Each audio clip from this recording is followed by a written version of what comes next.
امیر مکران محمد بن ہارون اور محمد بن قاسم کو توقع نہیں تھی کہ حارث علافی ان سے ملنے پر راضی ہو جائے گا، لیکن یہ ایک معجزے سے کم نہ تھا کہ علافی نے نہ صرف یہ کہ مقررہ وقت اور جگہ پر آنے کا وعدہ کیا، بلکہ جو آدمی ملاقات کے لیے پیغام لے کر گیا تھا اسے علافی نے عزت اور احترام سے رخصت کیا تھا۔ محمد بن ہارون اور محمد بن قاسم چند ایک محافظوں کو ساتھ لے کر گئے۔ یہ مشورہ محمد بن ہارون کا تھا کہ محافظوں کو ساتھ رکھنا چاہیے۔ وہ کہتا تھا کہ علافیوں کے ساتھ دشمنی اس قسم کی ہے کہ ان پر بھروسہ نہیں کیا جا سکتا۔ محمد بن قاسم اکیلا جانا چاہتا تھا۔ وہ جب ملاقات کی جگہ پہنچے تو وہاں حارث علافی اکیلا کھڑا تھا۔ وہ نخلستان کی قسم کی جگہ تھی۔ محمد بن ہارون اس جگہ سے واقف تھا۔ وہاں پہنچنے سے ذرا پہلے محمد بن ہارون نے محافظوں کو بتایا تھا کہ جب اس جگہ پہنچے تو وہ اس جگہ کے ارد گرد پھیل جائیں اور چوکس رہیں کہ کوئی اور ان کے گھیرے کے اندر نہ آئے۔ چاندنی رات تھی۔ صحرا کی چاندنی ٹھنڈی اور شفاف ہوا کرتی ہے۔ علافی اپنے گھوڑے کی لگام پکڑے کھڑا تھا۔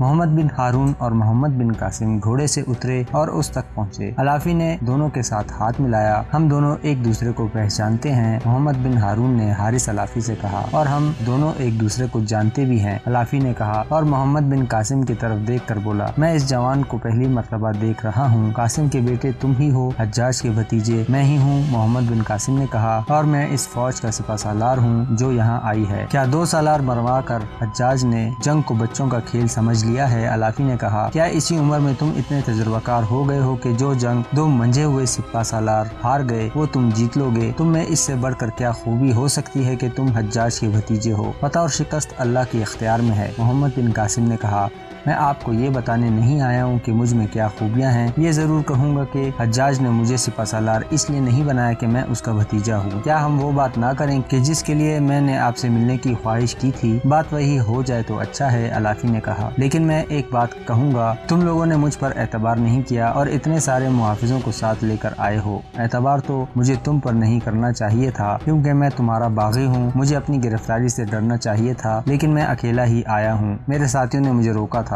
خدا کی قسم، محمد بن قاسم نے کہا، آپ نے جو اعتبار مجھ پر کیا ہے اس کی قیمت میں نہیں دے سکتا، اللہ دے گا۔ آپ کو امیر مکران نہیں میں نے یہاں بلایا ہے، میں نے آپ کو عرب کی آبرو اور اسلام کی عظمت کے نام پر بلایا ہے، میں آپ کو حکم نہیں دے سکتا تھا، گزارش کی ہے کہ ملاقات کا موقع دو، جس قانون کے آپ باغی ہیں میں آپ کو اس قانون کی دھونس نہیں دے رہا، اور میں جانتا ہوں کہ تم مجھ سے کیوں ملنا چاہتے ہو، حارث علافی نے کہا، اور تم نہیں جانتے کہ جن قیدیوں کو تم آزاد کرانے آئے ہو انہیں آزاد کرانے کے لیے 3 باغی اپنی جانیں پہلے قربان کر چکے ہیں۔ وہ قید خانے میں داخل ہو گئے تھے لیکن اللہ کو منظور نہ تھا۔ میں اپنے بہت سے آدمیوں کے ساتھ قید خانے سے کچھ دور انتظار کر رہا تھا، میں نے قیدیوں کو اپنے پاس چھپانا تھا پھر انہیں عرب پہنچا دینا تھا۔ وہ جو قیدیوں تک پہنچ گیا تھا اس کا نام بلال بن عثمان تھا۔ حارث علافی نے اس کوشش کی تفصیلات سنائی جو قیدیوں کو رہا کرانے کے لیے کی گئی تھی لیکن ناکام ہو گئی تھی۔ میں انہی قیدیوں کو آزاد کرانے آیا ہوں، محمد بن قاسم نے کہا، لیکن میں واپس جانے کے لیے نہیں آیا، مجھے آپ کی مدد کی ضرورت ہے۔ اگر اموی خلافت نے تمہیں کہا ہے کہ علافیوں کو اپنے ساتھ ملانے کی کوشش کرنا یا تم حجاج کے مشورے پر عمل کر رہے ہو، اس نے محمد بن ہارون کی طرف دیکھ کر کہا، یہ سوچ امیر مکران کی بھی ہو سکتی ہے۔ نہیں میرے دوست، محمد بن ہارون نے کہا، یہ ابن قاسم کی اپنی سوچ ہے۔ میں شیراز سے آ رہا ہوں، محمد بن قاسم نے کہا، میں دمشق نہیں گیا اور بصرہ بھی نہیں گیا۔ میں آپ کو یہ بتا دینا چاہتا ہوں کہ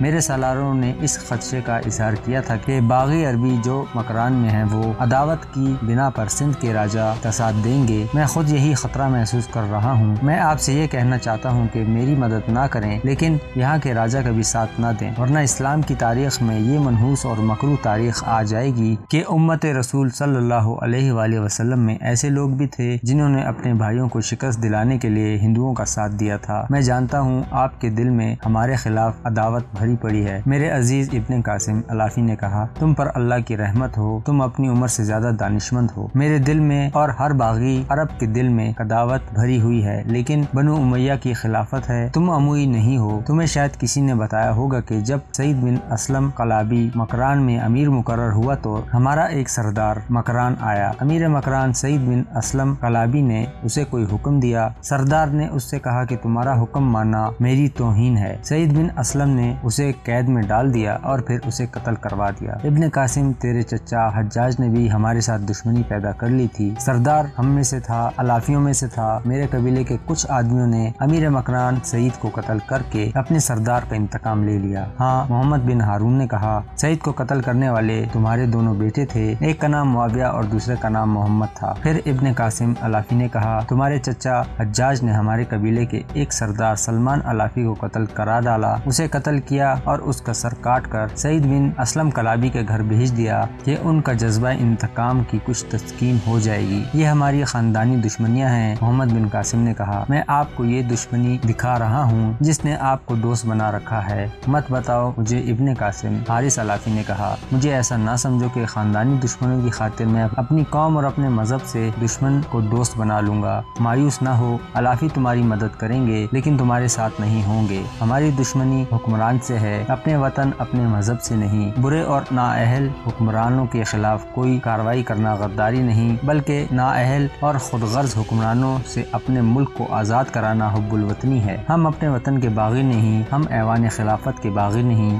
ہم ان کے باغی ہیں جو خلافت کے اہل نہیں تھے مگر منصب خلافت پر قابض ہو گئے۔ حارث علافی محمد بن قاسم سے اور محمد بن قاسم حارث علافی سے بہت متاثر ہوا۔ علافی نے وعدہ کیا کہ وہ راجہ داہر کا ساتھ نہیں دے گا اور وہ در پردہ راجہ داہر کی فوج کو کمزور کرنے کی کوشش کرے گا۔ اس نے یہ نہ بتایا کہ وہ کیا طریقہ اختیار کرے گا اور نہ اس نے محمد بن قاسم سے پوچھا کہ وہ کس طرح پیش قدمی کرے گا اور اس کا پہلا حملہ کہاں ہوگا، یہاں کی فوج لڑنے میں کیسی ہے۔ محمد بن قاسم نے پوچھا، کیا یہ لوگ اتنی بے جگری سے لڑتے ہیں کہ انہوں نے 2 بار ہماری فوجوں کو شکست دے دی اور دونوں فوجوں کے سالاروں کو مار ڈالا؟ اگر ان پر اپنا خوف تاریک کر دو تو داہر کی فوج کی بہادری ختم ہو جائے گی۔ علافی نے کہا، یہاں کے سپاہی بہادر نہیں تو بزدل بھی نہیں۔ پہلے 2 لڑائیوں میں وہ اس لیے بہادر ہو گئے کہ تمہاری فوجوں نے تھوڑی تعداد میں حملہ کیا تھا اور بڑی عجلت میں حملہ کیا تھا۔ حجاج نے داہر کی فوج کی طاقت کا صحیح اندازہ نہیں لگایا۔ اتنی دور آ کر حملہ کرنے کے اہتمام ہی کچھ اور ہوتے ہیں۔ مجھے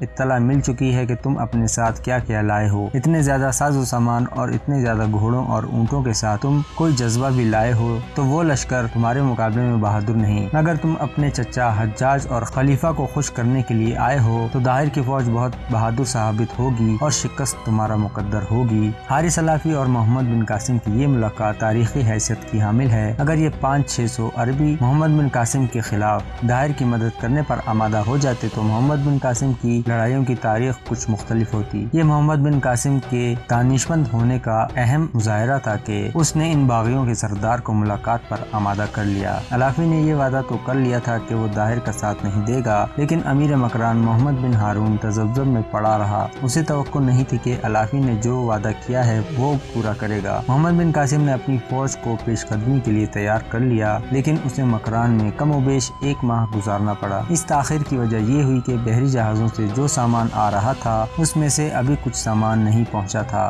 اس میں منجنیقیں بھی تھیں اور سب سے زیادہ ضروری وہ بڑی منجنیق تھی جس کا نام عرس تھا۔ آخر منجنیقیں بھی آ گئیں۔ انہیں جہازوں سے اتار کر فوج کو کوچ کا حکم دے دیا گیا۔ امیر مکران محمد بن ہارون بیمار تھا۔ جب فوج روانہ ہونے لگی تو محمد بن قاسم نے دیکھا کہ امیر مکران گھوڑے پر سوار اس کی طرف آ رہا ہے۔ محمد بن قاسم نے اپنا گھوڑا دوڑایا اور اس تک جا پہنچا۔ اب آپ آرام کریں۔ محمد بن قاسم نے اس کے ساتھ ہاتھ ملانے کے لیے دونوں ہاتھ آگے کر دیے اور میرے لیے دعا کریں اور اپنی دعاؤں کے ساتھ مجھے اور میری فوج کو رخصت کریں۔ کیا تم دیکھ نہیں رہے کہ میں کس لباس میں آیا ہوں؟ محمد بن ہارون نے کہا، کیا میرے سر پر خود نہیں دیکھ رہے؟ کیا میری کمر کے ساتھ تمہیں تلوار نظر نہیں آ رہی؟ تم میرے بچے ہو، میں تمہیں اکیلا نہیں جانے دوں گا، میں تمہارے ساتھ جانے کے لیے آیا ہوں۔ محمد بن قاسم اسے روک نہ سکا۔ محمد بن ہارون اس کے باپ کی عمر کا آدمی تھا۔ اس نے امیر مکران کو ساتھ لے لیا۔ محمد بن قاسم کا اصل ہدف تیبل تھا، لیکن راستے میں کنز پور نام کا ایک شہر آتا ہے۔ یہ شہر آج بھی موجود ہے۔ آج اس کا نام پنجگور ہے۔ یہ ایک مضبوط قلعہ بند شہر تھا۔ اسے نظر انداز بھی نہیں کیا جا سکتا تھا، لیکن اس قلعے کی مضبوطی اور وسعت کو دیکھ کر یہ اندازہ ہوتا تھا کہ داہر نے اس میں خاصی زیادہ فوج رکھی ہوگی، اس لیے اس فوج کو بیکار کرنا ضروری سمجھا گیا۔ جاسوسوں نے بھی یہی اطلاع دی تھی کہ اس قلعے میں فوج زیادہ ہے، جسے نظر انداز کیا گیا تو یہ فوج خطرناک ثابت ہو سکتی ہے۔ چنانچہ اس قلعے کو محاصرے میں لے لیا گیا۔ آگے جا کر اعلان کیا گیا کہ قلعے کے دروازے کھول دیے جائیں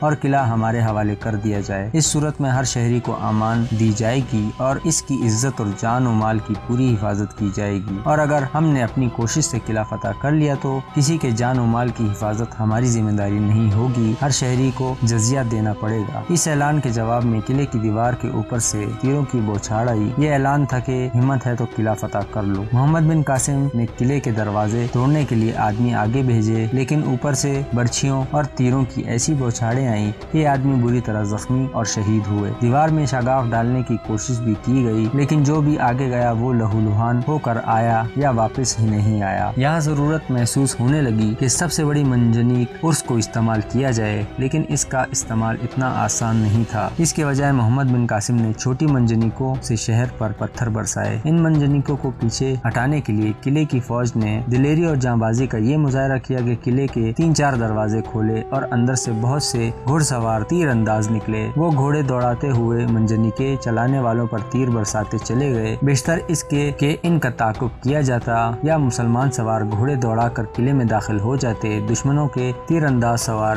قلعے کے اندر چلے گئے اور دروازے پھر بند ہو گئے۔ دن پر دن گزرتے جا رہے تھے اور قلعہ پہلے کی طرح محفوظ کھڑا تھا۔ قلعے کی فوج کے حوصلے اور مزاحمت میں ذرا سی بھی کمی نہیں آئی تھی۔ محمد بن ہارون بیماری کے باوجود گھوڑے پر سوار قلعے کے ارد گرد گھوڑا دوڑاتا رہتا اور سپاہیوں کو ہدایات دیتا رہتا۔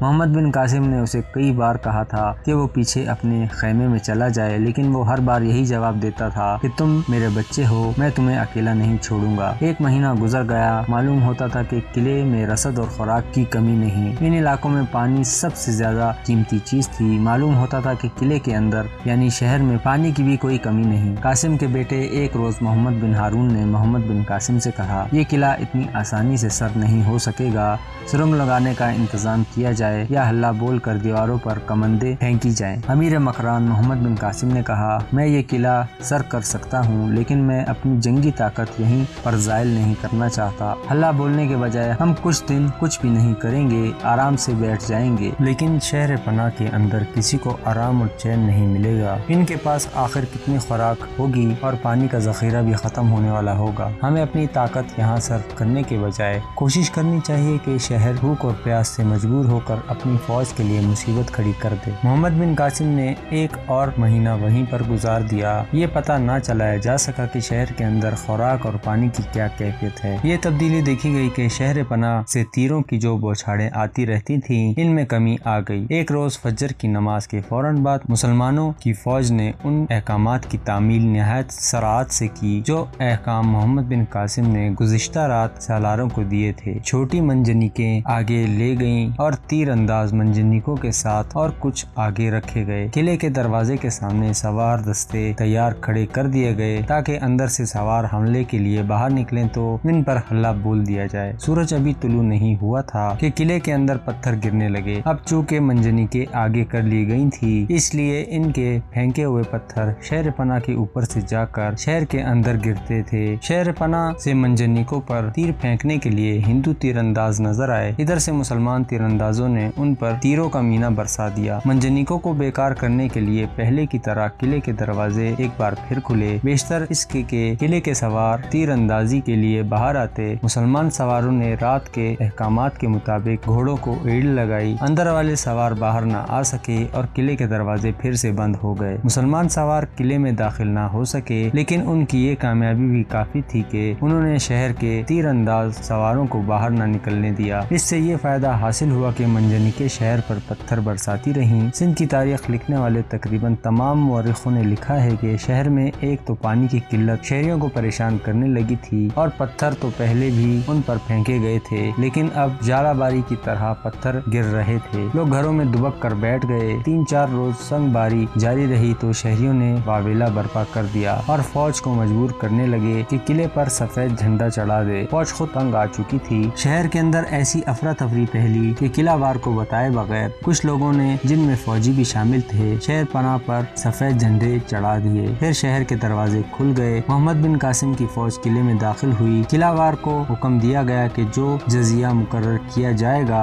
وہ شہریوں سے وصول کر کے فاتح فوج کے حوالے کیا جائے۔ قلعے میں جو فوج تھی، اس کے کماندار سے لے کر سپاہیوں تک سب کو جنگی قیدی بنا لیا گیا۔ محمد بن قاسم وہاں رک نہیں سکتا تھا۔ قلعے کے انتظامات کے لیے پہلے کچھ نفری وہاں چھوڑی گئی اور محمد بن قاسم نے اگلے شہر کی طرف کوچ کیا۔